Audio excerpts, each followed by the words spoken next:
inc.com, and welcome. Today's talk is about karmic imprints. And before I get into that, I just want to let you know I'm on all the major social medias. So feel free to watch me, whatever platform you're watching this on. Also, check me out. I'm on, of course, the Facebook one, Instagram, Twitter or X, LinkedIn, YouTube. So feel free. You don't have to. You can follow me on more than one social media site. Just look up my name, Ken Lewicki, and if you look up that spelling on any of the social media sites, you will see me there. And feel free to follow me on any of those social media platforms. Today's talk is karmic imprints. What is karmic imprints? Basically, the way that I look at it is not that I agree with this practice, but when there's like a farmer and they have their cattle and the cattle is there. So what do? They heat up like an iron, really, really hot, and then they press it into the cattle and they brand it into like almost like sear it into the cattle like psst, and then that marks that's their cattle, whatever it is. So it's kind of the same similar concept that happens to us as children is when we're a child, we basically have these imprints that are seared into us as children, and they could be on all sorts of topics. Like, and most of the time, these come from our parents, like our mother and our father, and so we adopt these ideas, and we either take these ideas on and we adopt them as our own as adults, or what we do is we do the opposite of that, the anti of it, the complete opposite. So to give you some examples is like maybe the way that we see love. So how did my mother, when I was a child, really young growing up, because that's when the majority of our imprints are impressed on us at a really young age, under the age of 5, 6 years old, things like that. And how did my mother see love? Did she see it as a good thing, as a healthy thing, as an opening thing, as welcome, and all that? Or did she see it as like, oh, that's pain, that's suffering, stay away from that, things like that? How did my father see love? How did he, like, was he open to it? Was he welcome to it? Or did he see it as pain or suffering and that kinds of things? So we could go through all these different topics. Like the list is pretty much infinite. Like some of the topics are home. Was a home a safe place for you to be? Or was it like a place that you didn't want to go to after school? Or was it a good thing? And who did you get that from mostly, your mother or your father? How was education? Is education important to your mother or not important? Or your father? Like, or, was it necessary? Or was it just like, whatever, just do whatever? How about marriage? What was their imprints on you? So a lot of times these imprints are impressed on you without actual words, but through their actions. Like, did they see marriage as a good thing, as a loving thing, as a wonderful thing? Oh, I'm so happy to be married to this person. Or if maybe they weren't married, but maybe they were in a conjugal relationship. And, like, so like, how did mom see that? How did father see that?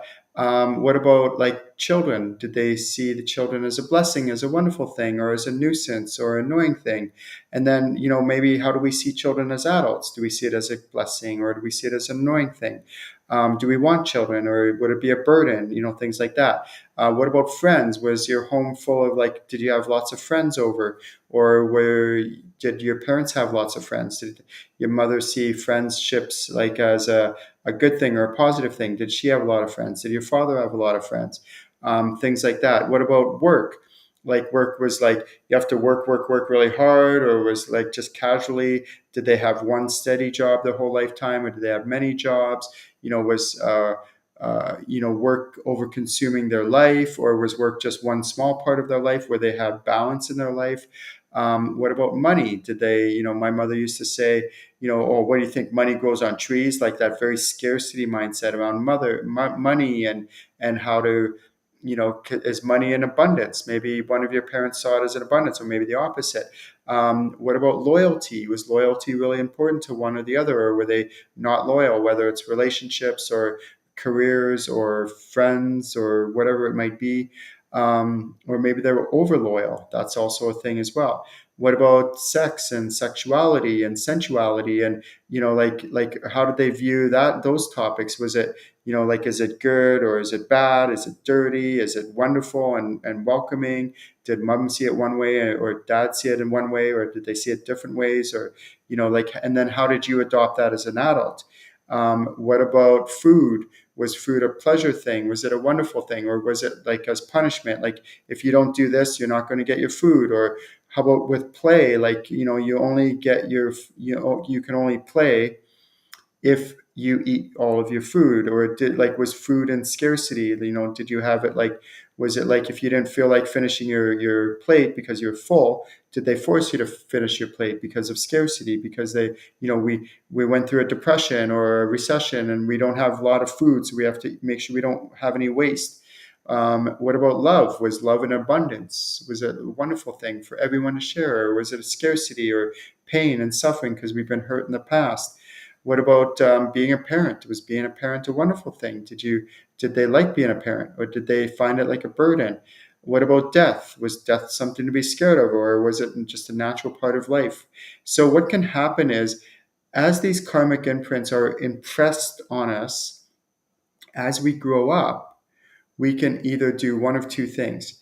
We can either adopt the way that our parents impressed these imprints into us, seared them into us, and we adopt these as adults, but not realizing that, oh, we've been behaving this whole time on all these different topics, all these different areas of our life, without realizing where or why it came from. So it could come from like society and other areas, grandparents maybe, or teachers, things like that, as well as parents.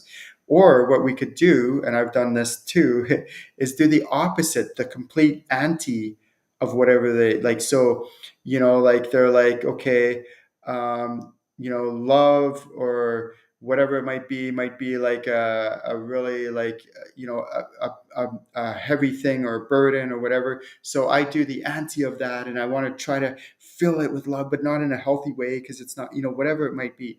Like, it can be the complete opposite of what your parents were, and that's not healthy either. And then with channeling, so this is where channeling comes in. This is where it gets really cool. You listening to this?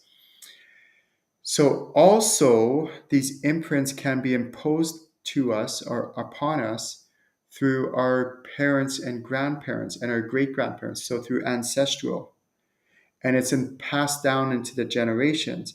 So that's where channeling, you can actually do ancestral channeling to go back. Okay, where is the root cause of this? Where did the root of this impression, this imprint, come from?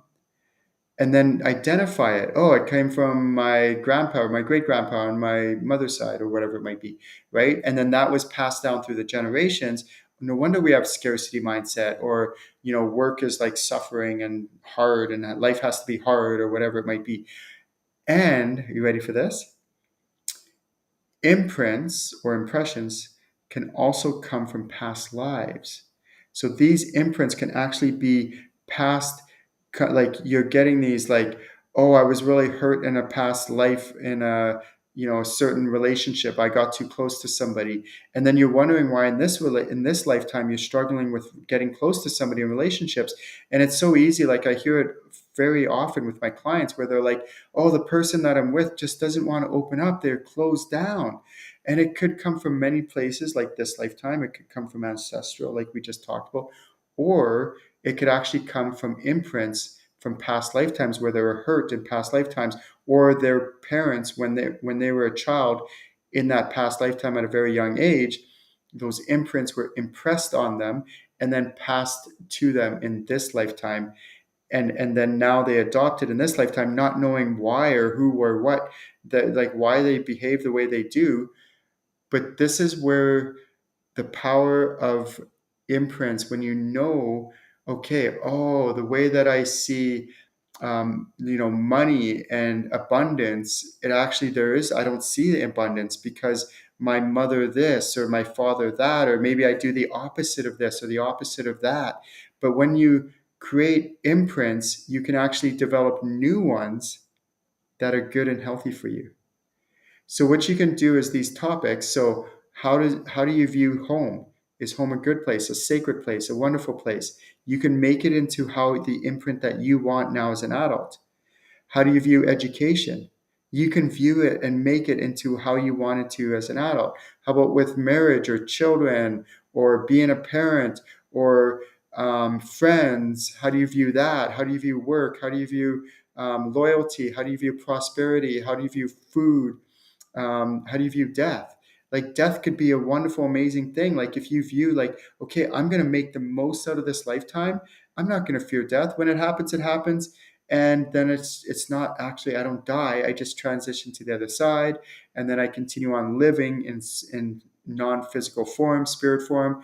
And also I'm not, it's going to suck or whatever if other people around me that I love die, but I know that they're not dead. I could still communicate with them on the other side. I teach that.